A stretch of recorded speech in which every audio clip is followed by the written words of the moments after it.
Just like paint, wherever I go, can't lose you. Oh, I wish you were like a costume, take off and throw away. But like a tattoo, you just stay. It's like you are a tattoo, breaking open my inside. Just the pain that I can't hide, tattoos on my inside.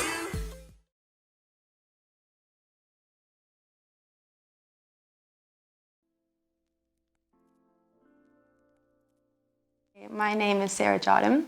I'm a physiotherapist turned tattoo artist. I went to a tiny little all-girls school called St. Ursula's in Krugersdorp. I co-own Autumn Tattoo Studio, and I think an interesting thing is that I love to do circus arts.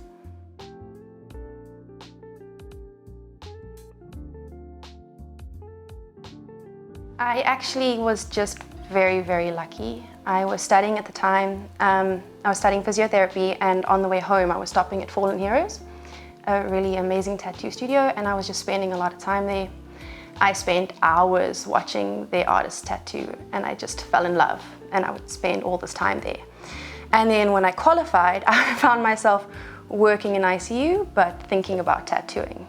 And then eventually being in ICU all the time got really emotional, and it took a bit of a toll.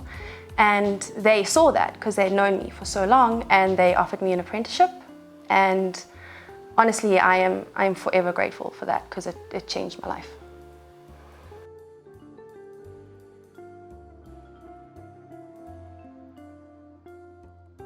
The biggest reason that tattoos are so expensive has a lot to do with the actual setup process. So we have to make sure that everything remains clean. So you have to wrap everything. Everything is disposable.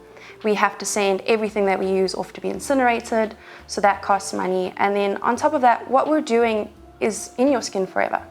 So it's really important to buy the best quality inks that you can find, the best needles, and all of that is branded as well. So it costs a lot of money to do the actual setup. And then on top of that, you're paying for the artist's time.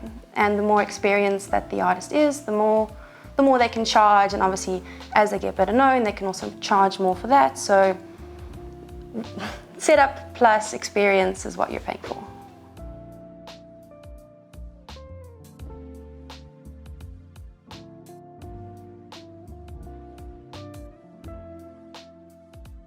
That's a really easy question for me. What I would say is always go for quality over price.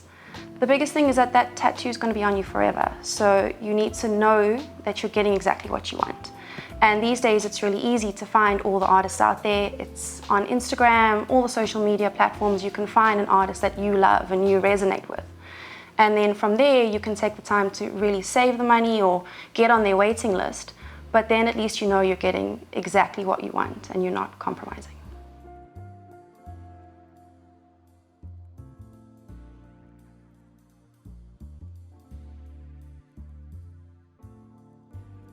One of the things that I love the most about tattooing is how versatile it is. That's one of the things I fell in love with, because there's so many different styles out there.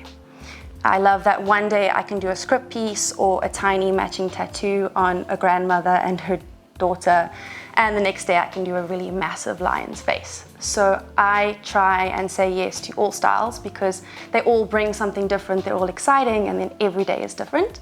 The only reason I wouldn't do a certain style is if I feel like I can't pull it off properly.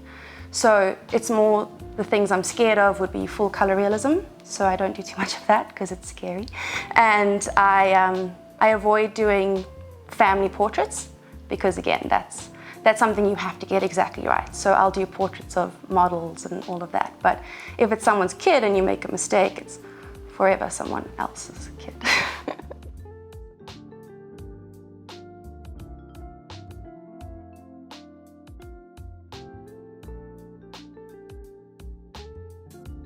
Hygiene is the most important part about tattooing before anything else.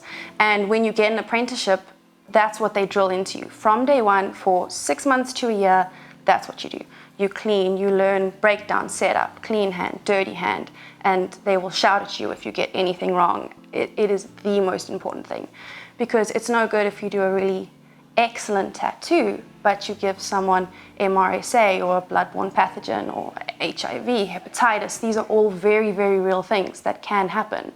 And obviously nobody wants that.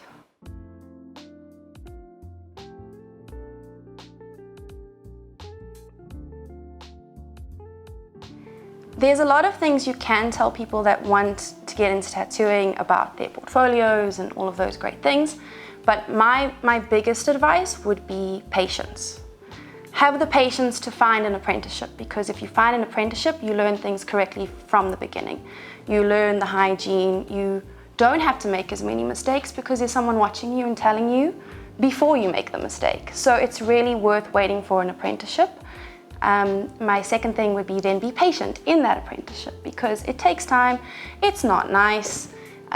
You don't make money in that time. It's a long period where you're just watching.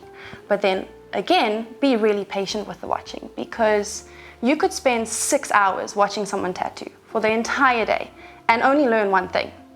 But that one thing could stay with you forever. So it's really worth just watching.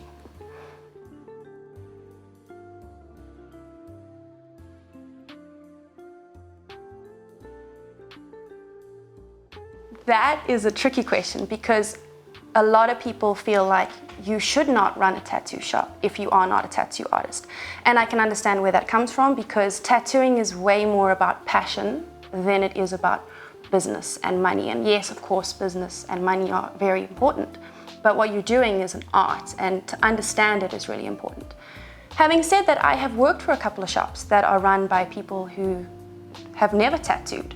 For example, I worked in a shop in Belgium run by a very scary Polish man named Seb, and he had never tattooed. But man, could he run a business, and he could run a tattoo business, but he took the time. He understood tattoos, he understood what it was about, he understood how important it was to buy so many needles and why we use so many needles to do one tattoo. And he was excellent. So yes, it is possible. You just need to really understand the industry.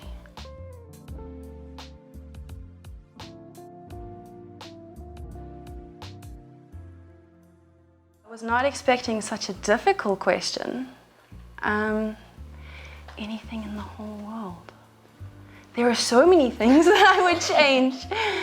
Anything I want. The world is my oyster. I think,